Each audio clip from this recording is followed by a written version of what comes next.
السلام علیکم دوستو، میرا نام ریاض ہے اور آپ سن رہے ہیں تلاش۔ یہ تحریر ہے ممتاز مفتی کی اور آج آپ اس تحریر کا تیسرا باب سنیں گے جس کا عنوان ہے نئی نسل۔ تو آئیے شروع کرتے ہیں۔ ہم نے کبھی نہیں سوچا کہ ہم نئی نسل میں کیڑے نہیں ڈال رہے بلکہ اپنے مستقبل میں کیڑے ڈال رہے ہیں۔ ہم نے اس حقیقت کو کبھی تسلیم نہیں کیا کہ نئی نسل ہمارا مستقبل ہے۔ ہم نے کبھی اسے اہمیت نہیں دی، ہمیشہ اسے کنڈم کیا، ہمیشہ اسے رد کیا۔ ہم نے کبھی نئی نسل کو حالات حاضرہ نہیں سمجھا۔ ہم نے کبھی اس حقیقت کو تسلیم نہیں کیا کہ بچے کا جوان بننا، نوجوان سے نوجوان بننا اور پھر بڑا بننا ایک پروسیس ہے، ایک ارتقائی پروسیس جس میں فرد پر لازم ہے کہ وہ ہر اپنے دور کو جیے، ہر اپنے دور کو دل کھول کر اپنائے۔ اگر وہ اپنے ہر دور کو اپنا کر بڑا نہیں ہوگا تو اس کی تکمیل نہیں ہوگی۔ ہر باپ کی یہ خواہش رہی ہے کہ میرا بچہ بڑا ہو کر میرے جیسا بنے۔ ہر باپ سمجھتا ہے کہ میرا دور جس میں نے زندگی گزاری ہے بہتر تھا اور ہر آنے والا دور بدتر ہے۔ کسی باپ نے یہ نہیں سوچا کہ میں اپنے بیٹے کو ایسا بنا دوں کہ اس میں اپنے یعنی آنے والے دور کے مطابق جینے کی صلاحیت پیدا ہو۔ معاف کیجئے، آپ سمجھ رہے ہوں گے کہ مفتی تقریر جھاڑ رہا ہے، کتابی باتیں کر رہا ہے۔ یقین جانیے میں کتابی باتیں نہیں کر رہا، آپ بیتی باتیں کر رہا ہوں، جسے پنجابی میں ہڈ بیتی کہتے ہیں۔ سب ٹاپک ہے ہڈ بیتی۔ یہ عظیم حقیقت مجھے میرے بیٹے نے سکھائی تھی۔ جب وہ 20 سال کا ہوا تو ایک روز وہ میرے پاس آیا، کہنے لگا بابا میں تجھ سے ایک بات کرنا چاہتا ہوں۔ میں نے کہا پوچھتا کیوں ہے؟ شوق سے بات کر، جو بھی کہنا چاہتا ہے کہہ، تجھ پر کوئی بندش نہیں ہے۔ کہنے لگا بابا 20 سال تک میں نے اپنی زندگی آپ کے خیالات کے مطابق گزاری ہے، اب مجھے اجازت دیجیے کہ باقی زندگی میں اپنے خیالات کے مطابق گزار لوں۔ اس کی یہ بات سن کر ایک دھماکہ ہوا، مجھے یوں لگا جیسے سور پھونک گیا ہو، میرے پر خچے اڑ گئے۔ لیکن آپ اس بات کو نہیں سمجھیں گے جب تک میں آپ کو باپ بیٹے کی کہانی نہ سنا دوں۔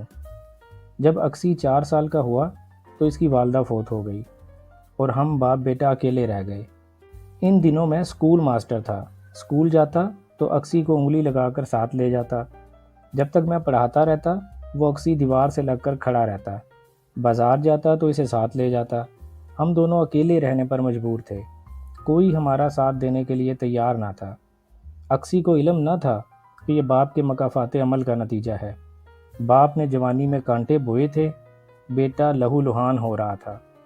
ہمارا کوئی والی وارث نہ تھا، رشتہ دار نہ عزیز۔ ہم اکٹھے رہتے تھے، اکٹھے سوتے تھے، اکٹھے باتھ روم جاتے تھے۔ ہم باپ بیٹا نہ تھے، دو ساتھی تھے۔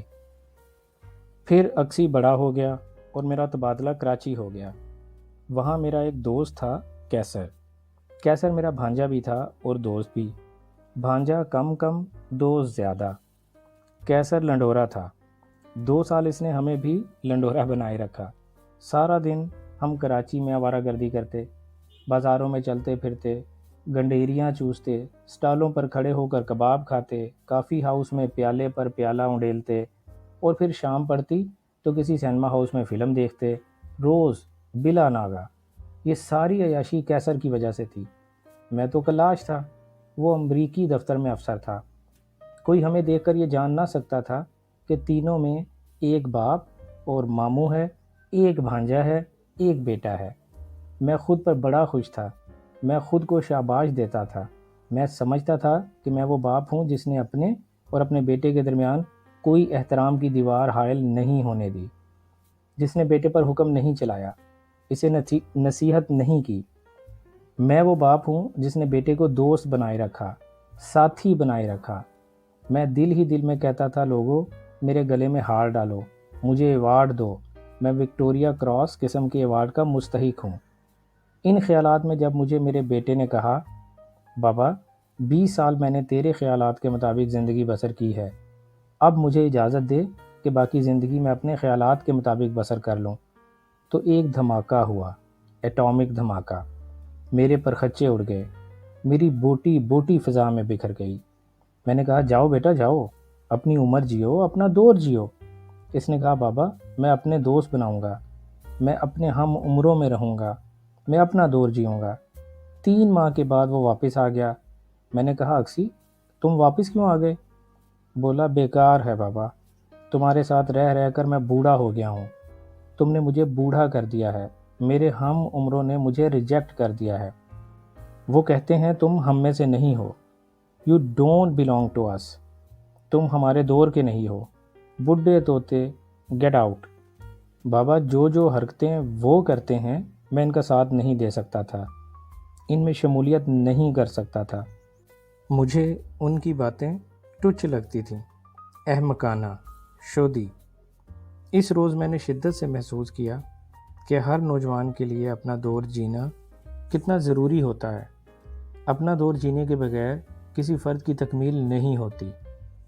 صاحبو، یہ صرف میری رائے ہی نہیں، آپ، میں، ہم سب اس حقیقت کو دیکھتے ہیں، جانتے ہیں، لیکن دیکھ کر آنکھ چرا لیتے ہیں۔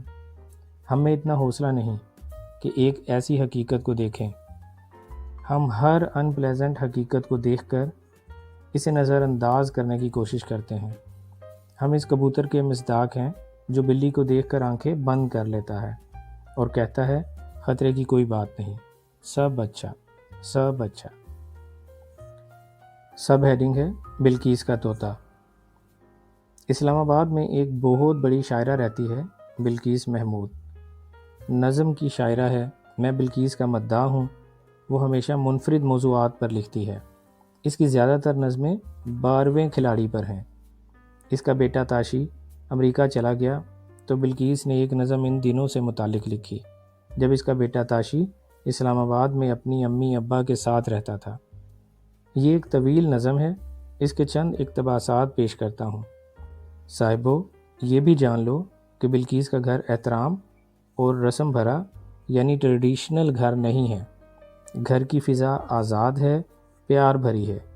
اس کے باوجود وہ اپنے بیٹے تاشی کے جذبات یوں رقم کرتی ہے، مجھے لگتا ہے امی میں بڑھاپے سے بھری بستی میں آ کر پھنس گیا ہوں۔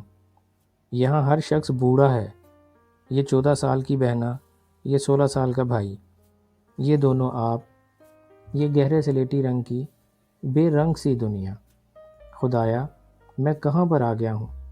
یہاں ہنسنا ہنسانا جرم لگتا ہے، یہاں پر زندگی کے گیت گانا بین ہے شاید۔ میرا کیا جرم ہے امی؟ مجھے لگتا ہے امی آپ سب صیاد ہیں، میرے پر کاٹ کر پنجرے میں رکھ لینے کی ایک خواہش، بس ایک خوش رنگ سا طوطا، میاں مٹھو، کہ جب چاہا میاں مٹھو میاں مٹھو کہا، بہلایا، خوش کر لیا۔ اپنے بڑھاپے کو تعجب ہے مجھے امی کہ اپنے دوستوں میں آپ ہنستی ہیں۔ مجھے سچ سچ بتائیں، آپ کو ہنسنا بھی آتا ہے؟ کوئی حس لطافت آپ میں بھی ہے؟ کوئی سینس آف ہیومر آپ میں بھی ہے؟ مجھے تو آپ سارے دکھ کے مارے بوڑھے بوڑھے لوگ لگتے ہیں کہ جن کی ساری کوشش ہے مجھے بھی توڑ کر رکھ دیں۔ دکھی، سنجیدہ، گہرے رنگ میرے منہ پر بھی مل دیں۔ میری امی، میرے ابو مجھے انگریزی گانوں کارٹونوں سے تو نہ روکیں۔ مجھے وہ ویلری بابا، وہ چھوٹی چھوٹی زندہ زندہ لڑکیاں، میشیل، وہ ڈی جے، مکمل زندگی والا وہ فل ہاؤس، یہ سب تو دیکھ لینے دیں۔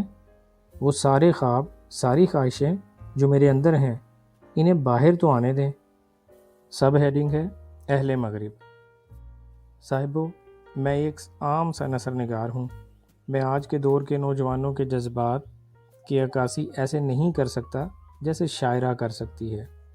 جہاں تک میں جانتا ہوں، آج تک کسی شاعر نے اپنی کسی تخلیق میں یہ ظاہر نہیں کیا کہ آج کے دور میں نوجوانوں کے ہم بڑوں کے متعلق کیا جذبات ہیں، وہ ہمارے بارے میں کیا سوچتے ہیں۔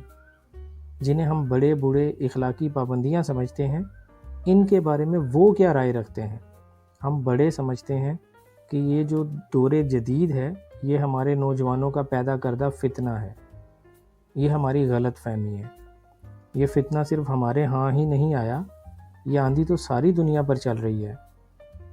ہم سمجھتے ہیں کہ یہ آندھی مغربی تہذیب کی پیداوار ہے۔ شاید کسی حد تک یہ بات درست ہو، لیکن ہمیں اس بات کا شعور نہیں کہ مغربی ممالک خود اس آندھی کی زد میں آئے ہوئے ہیں۔ وہ ہم سے زیادہ ضد چھو رہے ہیں۔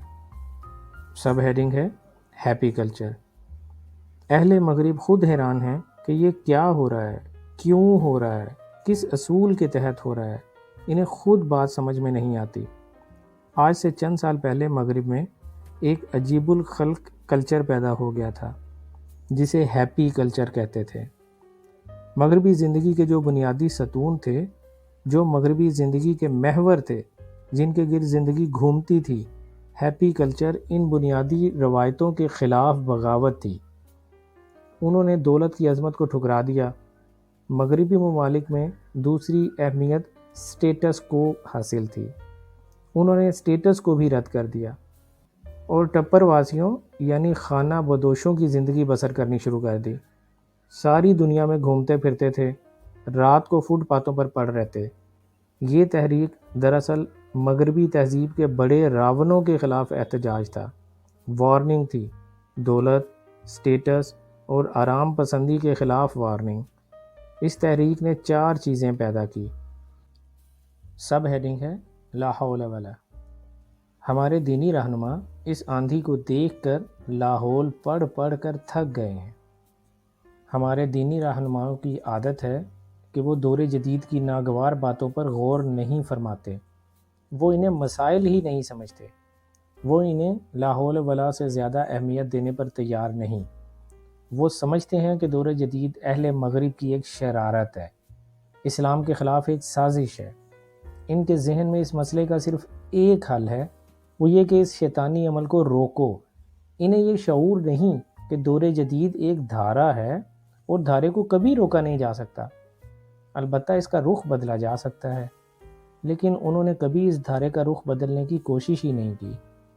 ہمارے علماء دین نے مغرب کو ہمیشہ شر سمجھا ہے، حالانکہ اس حقیقت سے انکار نہیں کیا جا سکتا کہ اہل مغرب میں ہماری نسبت خیر کا جذبہ زیادہ ہے۔ صاحبو، میں حکومتوں کی بات نہیں کر رہا، لوگوں کی بات کر رہا ہوں۔ اہل مغرب نے بڑی نیک نیتی سے آزادی اور مساوات کی ایک پالیسی بنائی تھی۔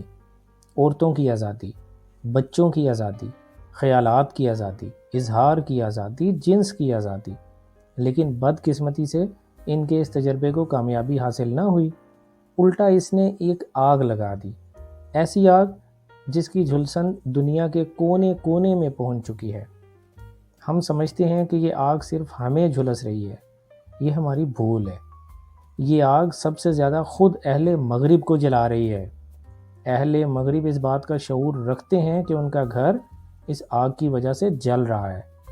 وہ اس پرابلم سے نپٹنے کے لیے آپس میں صلح مشورے کر رہے ہیں، سوچ رہے ہیں، مائل بعمل ہیں۔ ہمارے علماء دین سمجھتے ہیں کہ لاحول پڑھنے سے یہ مصیبت ٹل جائے گی، اس لیے وہ تقریریں کر رہے ہیں، کہتے ہیں لوگوں مغرب پر لاحول پڑھو، نئی نسل پر لاحول پڑھو، دور حاضرہ پر لاحول پڑھو۔ وہ سمجھتے ہیں کہ ہر درد کی دوا ہے لا حول ولا قوت۔ کاش انہیں علم ہوتا کہ لاحول کا مطلب کیا ہوتا ہے۔ گمان غالب ہے کہ بڑے بوڑھے بھی لاحول کے متعلق غلط فہمی کا شکار ہیں۔ ایک زمانے تک میں بھی اس بارے میں غلط فہمی کا شکار رہا ہوں۔ جب بھی میرے دل میں کوئی شر بھرا خیال آتا، خصوصاً جنس کے متعلق، تو میں فٹ سے لاحول پڑھ دیتا۔ اے شیطان، تو کیوں مجھے تنگ کرتا ہے؟ مجھے چھوڑ یار۔ اس احتجاج میں غصے کی نسبت اپنائیت کا رنگ زیادہ ہوتا تھا، جیسے ہمارے ٹرک ڈرائیور اپنے ٹرک کے پیچھے ایک بورڈ لگا دیتے ہیں جس پر لکھا ہوتا ہے پپو یار تنگ نہ کر۔ پھر ایک دن اچانک بیٹھے بٹھائے مجھ پر لاحول کے معنی کا انکشاف ہو گیا کہ اللہ کی ذات کے سوا کوئی قوت وجود نہیں رکھتی، لہٰذا کسی سے ڈرنے کا سوال پیدا ہی نہیں ہوتا۔ میں تو حیرت زدہ رہ گیا۔ اس رات جب وہ خانہ کعبہ کی تصویر سے اتر کر صوفے پر آ بیٹھا تو میں غصے میں بھرا ہوا تھا۔ میں نے کہا اگر تو ہی سب کچھ ہے، اگر تیرے حکم کے بغیر پتا بھی نہیں ہل سکتا، تو یہ کیا ناٹک رچا رکھا ہے تو نے؟ کیوں اپنی مخلوق کو حریان کر رکھا ہے؟ میری بات سن کر وہ مسکرا دیا، ایک دل نواز بے نیاز مسکراہٹ۔ اس روز سے جب بھی میرے دل میں شر بھرا خیال اٹھتا ہے تو میں لاہور نہیں پڑھتا، بلکہ سچے دل سے جان لیتا ہوں، مان لیتا ہوں کہ مجھ میں شر کا عنصر موجود ہے۔ خوف زدہ ہونے کی کوئی ضرورت نہیں، یہ ایک نیچرل بات ہے، اسے زیادہ اہمیت نہ دو۔ سب ہیڈنگ ہے جان لینا، مان لینا۔ سیانے کہتے ہیں کہ اگر تم اپنی کمزوریوں، کجیوں، کمیوں کو جان لو، سچے دل سے مان لو، تو ان کی شدت کم ہو جاتی ہے، وہ مدھم پڑ جاتی ہیں۔ اگر نہ مانو تو جھگڑا شروع ہو جاتا ہے، ان کی شدت بڑھ جاتی ہے، وہ راون بن جاتی ہیں۔ انہیں اہمیت نہ دو، اگنور کر دو۔ بڑے جب نئی نسل پر لاہور پڑھتے ہیں تو انہیں لاہور کے مفہوم کا احساس نہیں ہوتا۔ لاشعوری طور پر وہ سمجھتے ہیں کہ شیطان نئی نسل کو ورگلا رہا ہے۔ اگر وہ لاہور کے مفہوم پر غور کریں تو انہیں احساس ہو کہ یہ سب مشیت ایزدی ہے۔ یہ جو نئی نسل میں شدت پیدا ہو رہی ہے، یہ شیطان کا کارنامہ نہیں۔ شیطان بہکا سکتا ہے، وہ مخلوق کا رنگ بدلنے پر قادر نہیں۔ کسی صاحب نے نئی نسل کی شدت کے بارے میں کیا خوب بات لکھی تھی۔ کہنے لگے، ہمارے دور میں اللہ نے اپنا پاؤں بریک پر رکھا ہوا تھا، اب ایکسیلریٹر پر رکھ لیا ہے۔ ہماری نئی نسل مردود نہیں، مظلوم ہے۔ ایک پاؤ بھر کے پیمانے میں سیر بھر انرجی ٹھونس دی گئی ہے۔ صرف ہم ہی نہیں، نئی نسل کے رویے پر ساری دنیا نالاں ہے۔ ان میں شدت ہے، بلا کی شدت۔ جیسے پاؤ بھر کی بوتل میں سیر بھر انرجی ٹھونس دی گئی ہو، ان میں بلا کی بے چینی ہے۔ قیام سے محرومی، حرکت، مسلسل حرکت، جلدی اور جلدی، جلدی چلیں، جلدی پہنچیں، جلدی لوٹیں، جلدی جئیں، جلدی مریں۔ ان کی کوئی منزل نہیں، صرف جلدی۔ ان کا کوئی رخ نہیں، صرف حرکت۔ یہ شدت ان پر عائد کی گئی ہے۔ لگتا ہے جیسے پہلے اللہ تعالیٰ کا پاؤں بریک پر تھا، اب ایکسیلریٹر پر رکھ دیا گیا ہے۔ یہ کوئی نئی بات نہیں۔ تاریخ کائنات شاہد ہے کہ اللہ تعالیٰ ایسے تجربات اکثر کیا کرتا ہے۔ آپ نے اکثر دیکھا ہوگا کہ برسات میں چیونٹیوں کو پر لگ جاتے ہیں، پھر وہ پروانے بن جاتے ہیں۔ مسلسل حرکت، دیوانہ وار حرکت۔ نئی نسل کو دیکھ کر مجھے ایسے لگتا ہے جیسے چیونٹیوں کو پر لگا دیے گئے ہوں۔ اخباروں میں اکثر خبریں آتی ہیں کہ نوجوان جرم کی طرف مائل ہوتے جا رہے ہیں، موٹر سائیکل 120 میل کی رفتار پر چلاتے ہیں، تفریحاً پلینڈ چوریاں کرتے ہیں، ڈکیتیاں کرتے ہیں۔ مقصد لوٹ مار نہیں ہوتا، چوری نہیں ہوتی، صرف ایڈونچر۔ اس بات پر مجھے ایک کہانی یاد آ گئی جو میں نے 6ٹھی جماعت میں پڑھی تھی۔ سب ہیڈنگ ہے بے قدری، بیکاری کا عذاب۔ ایک پہاڑی کی چوٹی پر 3 دیو رہتے تھے، ہوا، پانی اور بجلی۔ پہاڑی کے نیچے ایک گاؤں تھا۔ ان دیووں نے گاؤں والوں کی زندگی اجیرن کر رکھی تھی۔ کبھی پانی برستا اور پانی کا ریلا گاؤں کو بہا کر لے جاتا، کبھی ہوا اس قدر زور سے چلتی کہ کھیت برباد ہو جاتے، کبھی بجلی کڑک کڑک کر گرتی اور گاؤں والوں کے مویشی مر جاتے۔ گاؤں والے ان دیووں سے بہت تنگ تھے۔ گاؤں کا ایک سیانہ بڈھا کہنے لگا کہ بھائیو، یوں تو جینا محال رہے گا، کیوں نہ ہم ایک وفد پہاڑ کی چوٹی پر بھیجیں اور ان تینوں دیووں سے بات کریں، ممکن ہے وہ ہم سے سمجھوتا کرنے پر رضامند ہو جائیں۔ چنانچہ وفد بھیجا گیا۔ دیووں نے کہا، بھائیو، ہم تمہارے دشمن نہیں، الٹا ہم تو تمہاری خدمت کرنے کے لیے تیار ہیں۔ دراصل مشکل یہ ہے کہ ہم کچھ کرنے کے بغیر نہیں رہ سکتے۔ تم ہمیں جو کام دو گے ہم کریں گے، لیکن اگر تم نے ہمیں کرنے کے لیے کام نہ دیا تو ہم تمہاری بستی کو تباہ کر دیں گے۔ مجھے ایسے لگتا ہے جیسے ہماری نئی نسل ان 3 دیووں جیسی ہے، وہ کچھ کیے بغیر نہیں رہ سکتی، اور چونکہ ہم نے انہیں بے قدری اور بیکاری کے عذاب میں مبتلا کر رکھا ہے، اس لیے وہ ایڈونچر کی تلاش میں تخریب کی جانب چل نکلے ہیں۔ تمام تر قصور ہمارا ہے۔ سب ہیڈنگ ہے مظلوم نسل۔ بھائیو، میں نے 88 سال کے دوران کئی ایک نئی نسلیں جوان ہوتے دیکھی ہیں، لیکن آج کی نئی نسل سے زیادہ مظلوم نسل کبھی نہیں دیکھی۔ صلاحیتوں سے بھرپور لیکن مظلوم۔ ہمارے معاشرے نے انہیں رد کر دیا ہے، انہیں مغرب کے ایجنٹ قرار دے دیا ہے، اسلام دشمن۔ میرے ایک دوست ہیں، تعلیم یافتہ ہیں، باکردار ہیں، سچے مسلمان ہیں اور تبلیغ کے ہم ہی ہیں، ایک روز وہ میرے ہاں تشریف لائے، بے حد خوش تھے۔ ان کے ساتھ 20 سال کا ایک نوجوان تھا۔ اس کی جانب اشارہ کر کے بولے، الحمدللہ کہ ہمارا تبلیغی کام احسن طریقے سے چل رہا ہے۔ انہیں دیکھیے، انہوں نے نوجوان کی طرف اشارہ کر کے کہا۔ آج سے 1 ماہ پہلے یہ جینز پہنتے تھے، پرنٹڈ شرٹ میں ملبوس تھے، اور اب دیکھیے الحمدللہ کہ ہم نے انہیں صراط مستقیم پر لانے میں کامیاب ہو گئے۔ میں نے نوجوان کی طرف دیکھا۔ اس کے چہرے پر چینی داڑھی تھی، جسم میں گویا جان نہ تھی، آنکھیں بجھی ہوئی تھیں، بند بند پر مردنی چھائی ہوئی تھی۔ مجھے بلقیس محمود کی نظم کا بند یاد آ گیا۔ مجھے لگتا ہے امی آپ سب صیاد ہیں، میرے پر کاٹ کر پنجرے میں رکھ لینے کی ایک خواہش، بس ایک خوش رنگ سا طوطا میاں مٹھو، کہ جب چاہا میاں مٹھو میاں مٹھو کہا، بہلا لیا، خوش کر لیا اپنے بڑھاپے کو، یعنی اپنی انا کو۔ اس میاں مٹھو کو دیکھ کر میرا جی چاہا کہ چیخیں مار مار کر روؤں، اتنا روؤں کہ میری بصارت پانی بن کر بہہ جائے۔ پھر جب میرے دوست پوچھیں مفتی تم تو اندھے ہو گئے ہو، تو میں کہوں نہیں، میں اندھا نہیں ہوں، میں نے اتنا کچھ دیکھا ہے، اتنا کچھ دیکھا ہے کہ اب مزید دیکھنے کی ہمت نہیں رہی، حوصلہ نہیں رہا، اس لیے میں نے آنکھیں موند لی ہیں۔ نئی نسل پر جو ظلم بڑے اور علماء دین کر رہے ہیں، اس میں بھی شامل ہوں، اس لیے کہ میں بھی تو بڑا ہوں۔ دقت یہ ہے کہ میں 2 رخا ہوں، قدرت نے مجھے تماشا بنا رکھا ہے، میں بیک وقت بڑا ہی ہوں، چھوٹا ہی ہوں۔ صاحبو، لوگ سمجھتے ہیں کہ عمر ایک ہوتی ہے، جسمی عمر، یہ غلط ہے۔ عمریں 3 ہوتی ہیں، جسمی عمر، ذہنی عمر اور جذباتی عمر۔ میری جسمی عمر 88 سال ہے، ذہنی عمر 30 سے 35 ہوگی، اور میری جذباتی عمر 17 سال سے آگے نہیں بڑھ سکی، کوششوں کے باوجود آگے نہیں بڑھ سکی۔ سب ہیڈنگ ہے چوچوں کا مربع۔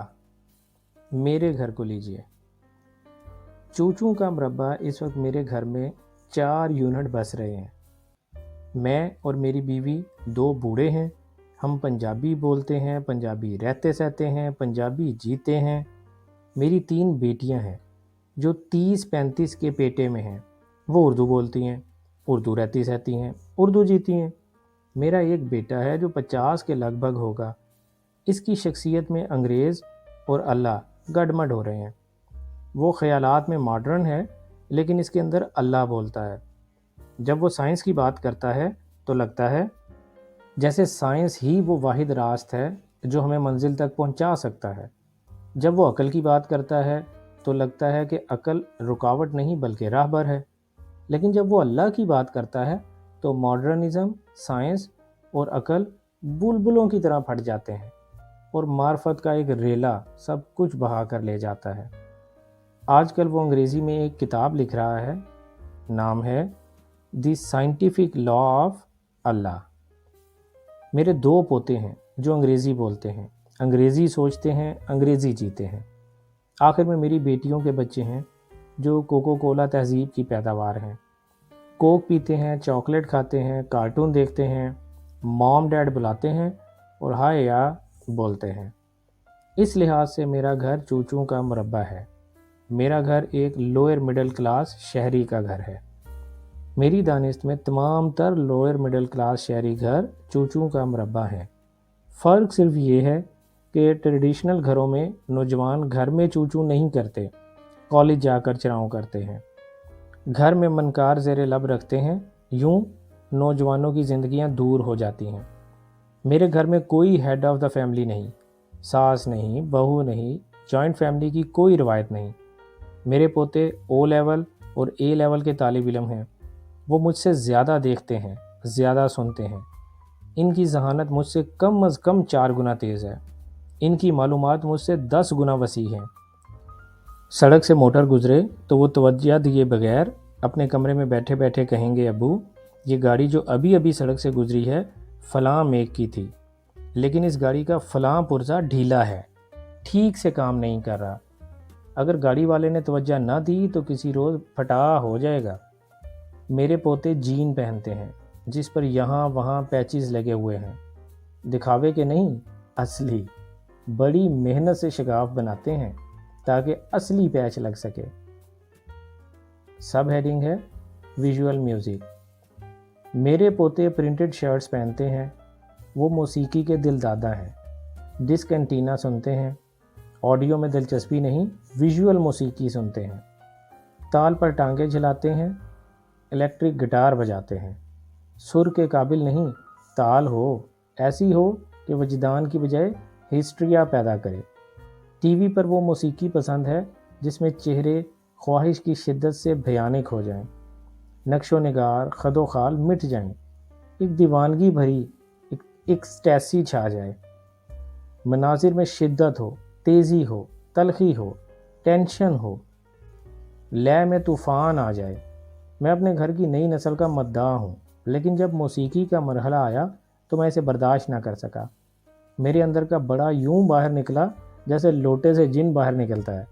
صاحبو، میں اس دور کا فرد ہوں جب موسیقی زخم پر مرہم کا کام کرتی تھی، کراہتوں کو تھپک تھپک کر سلا دیتی تھی، جب موسیقی دیکھنے کی نہیں سننے کی چیز تھی، جب سر مہارانی تھی، تال باندھی تھی۔ مسٹر سیدھی دل پر اثر کرتی ہے، جو دکھ، درد، رومان، برہا اور وجدان کے جذبات اجارتی ہے۔ اس کے برعکس تال صرف ٹانگیں جھلاتی ہے، ہسٹرک مستی پیدا کرتی ہے، ایک ایسی دیوانگی جو ملاپ پر منتج ہوتی ہے۔ یہ ملاپ جذباتی نہیں ہوتا، روحانی نہیں ہوتا، صرف جسمی، جنسی۔ سب ہیڈنگ ہے برہنگی۔ یہ ٹانگیں جلانے کی رسم بنی نوع انسان کی بڑی مہنگی پڑے گی، بالکل ایسے جیسے یورپی عورتوں کی برہنگی مہنگی پڑ رہی ہے۔ سوچئے یورپی مرد کیا ہوتا جا رہا ہے۔ میرے ایک دوست کو چند ماہ کے لیے امریکہ جانا پڑا۔ جب وہ واپس آیا تو مجھ سے کہنے لگا، یار مفتی، میں تو مارا گیا۔ میں نے پوچھا کیا ہوا؟ بولا، میرے ہاتھ پلے کچھ نہیں رہا۔ کہنے لگا، نیا نیا وہاں گیا تو بیچ پر برہنہ عورتوں کو دیکھ کر میری تو آنکھیں پھٹ گئیں، پاگل ہو گیا، روز بیچ پر جاتا، ٹہلتا رہتا، آنکھیں پھاڑ پھاڑ کر دیکھتا رہتا۔ اب یہ حال ہے کہ تحریک نہیں ہوتی، میں اب کیا کروں؟ صاحبو، ہمارے عالم دین خواہ مخواہ فحاشی اور برہنگی کو دینی مسئلہ بنائے بیٹھے ہیں۔ یہ تو خالص فزیالوجیکل مسئلہ ہے۔ جس چیز کو آپ بار بار دیکھیں گے وہ اپنی کشش کھو دے گی، اتنی عام نظر آنے لگے کہ تحریک پیدا نہیں کر سکے گی۔ پہلے دن جب میں اسلام آباد آیا تو اس شہر کا حسن دیکھ کر حیرت زدہ ہو گیا۔ اتنا حسن مجھ سے سہا نہیں جا رہا تھا۔ میں نے سوچا، یا اللہ، میں اس شہر میں کیسے رہ سکوں گا؟ آج یہ صورت ہے کہ مجھے اسلام آباد کا حسن نظر ہی نہیں آتا۔ اس کے اگلی سپاٹس کو دیکھ کر تکلیف ہوتی ہے۔ میرے زمانے میں سیگریگیشن کا دور تھا، مرد الگ، عورتیں الگ۔ مرد عورت کے ایک دوسرے سے ملنے کے امکانات بہت کم تھے۔ ان دنوں چہرے کا نقاب سرک جاتا، چہرے کا تھوڑا سا حصہ، ایک آنکھ اور آدھا رخسار نظر آتا تو شدت کی تحریک پیدا ہوتی جو کبھی کبھار عشق پر منتج ہو جاتی۔ اس دور میں ہمیں سیگریگیشن پر اعتراض تھا۔ یورپ ہماری اس رسم کا مذاق اڑاتا تھا۔ ان کا کہنا تھا کہ یہ علیحدگی نقصان دہ نتائج کی حامل ہوتی ہے۔ یورپ نے اس غیر فطری رویے کے خلاف آزادی کی تحریک چلائی، یہاں تک کہ یورپی خاتون آج برہنگی کی حد تک جا پہنچی ہے۔ نتیجہ یہ ہے کہ مغرب میں عورت مرد میں کشش پیدا نہیں کر سکتی، اس لیے مرد لذت کے حصول کے لیے الٹے سیدھے غیر فطری راستے تلاش کر رہا ہے۔ یورپی سوسائٹی میں مختلف قسم کے ایبریشنز عام ہوتے جا رہے ہیں۔ ان غیر فطری رویوں کو قانونی جواز حاصل ہو چکا ہے۔ سب ہیڈنگ ہے مد اور حد۔ حیرت کی بات ہے کہ عورتوں نے ابھی تک نہیں سمجھا کہ بے پردگی اور جنسی آزادی ان کے لیے خودکشی کے مترادف ہے۔ سیانے کہتے ہیں اسلام واحد مذہب ہے جو حدیں توڑنے کے خلاف ہے اور جس میں بشریت کا درجہ سب درجوں سے بلند تر ہے۔ حضور اعلیٰ واحد ریفارمر تھے جنہوں نے فرمایا تھا کہ لوگوں، بین بین رہو، مد میں جیو، حدیں نہ توڑو، نہ دنیا میں اس قدر ڈوب جاؤ کہ اللہ کے احکامات سے بے نیاز ہو جاؤ، نہ عبادات میں اس قدر ڈوب جاؤ کہ دنیا سے بے تعلقی پیدا ہو جائے۔ سیانے کہتے ہیں اسلام اعتدال کا نام ہے، توازن کا نام ہے، ہم آہنگی کا نام ہے، ہارمنی کا نام ہے۔ پتہ نہیں ہمارے راہبر اس بات کو کیوں نہیں سمجھتے۔ انہوں نے مد کو نہیں بلکہ حد کو اپنا رکھا ہے۔ ہمارے علماء میں شدت ہے، انا ہے، وہ گروہوں میں بٹے ہوئے ہیں۔ ہر گروہ یا سلسلہ سمجھتا ہے کہ جو راستہ ہم نے اپنا رکھا ہے وہی صراط مستقیم ہے۔ وہ سب ہماری نوجوان نسل کو راستے سے بھٹکی ہوئی نسل سمجھتے ہیں۔ وہ سمجھتے ہیں کہ اہل یورپ اسلام کے دشمن ہیں اور مغربی تہذیب دراصل اسلام کے خلاف ایک سازش ہے۔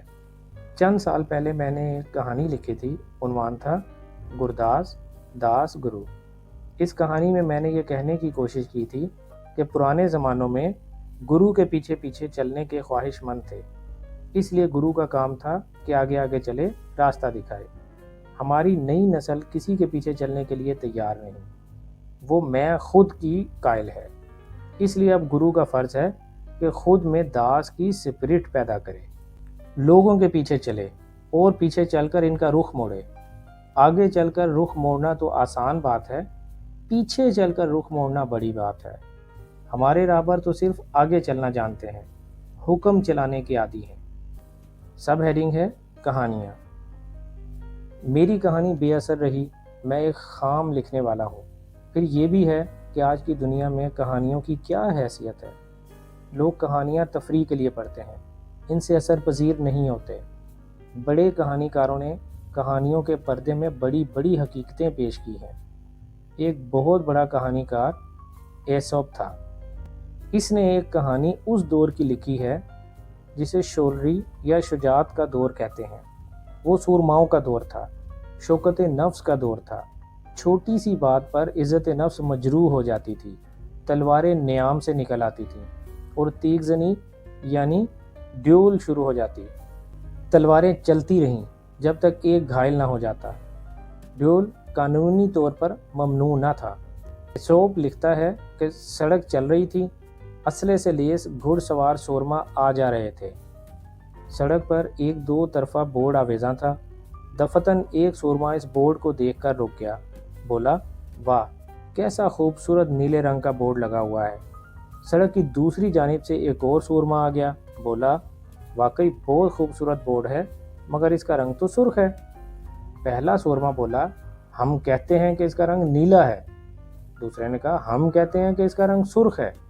پہلے نے کہا تم ہماری توہین کر رہے ہو، نکالو تلوار۔ دونوں سورماؤں نے تلواریں نکال لیں اور ڈول کے لیے تیار ہو گئے۔ اتنے میں ایک سیانہ بوڑھا موقع پر آ پہنچا، بولا بھائیو کس بات پر ڈول لڑنے لگے ہو؟ پہلے سورما نے کہا اس شخص نے ہماری توہین کی ہے۔ وہ کیسے؟ بوڑھے نے پوچھا۔ ہم کہتے ہیں یہ بورڈ جو سڑک پر آویزاں ہے نیلے رنگ کا ہے۔ دوسرا سورما بولا ہم کہتے ہیں کہ یہ بورڈ سرخ رنگ کا ہے۔ بوڑھا بولا آؤ دیکھیں کہ بورڈ کا کیا رنگ ہے۔ انہوں نے دیکھا کہ بورڈ پر ایک جانب نیلا رنگ کیا ہوا تھا، دوسری جانب سرخ۔ آج بھی دنیا میں بیشتر جھگڑے اسی بات پر ہوتے ہیں۔ ایک کہتا ہے بورڈ نیلا ہے، دوسرا کہتا ہے نہیں سرخ ہے۔ کبھی کسی نے بورڈ کی دوسری جانب دیکھنے کی کوشش نہیں کی۔ کہتے ہیں اسلام میں 72 فرقے ہیں، اس بورڈ پر 72 رنگ ہیں۔ کبھی کسی راہبر نے بورڈ کی دوسری جانب نہیں دیکھا۔ کسی راہبر نے یہ نہیں کہا کہ یہ اختلافات فروعات پر مبنی ہیں۔ روح ایک ہے، منزل ایک ہے۔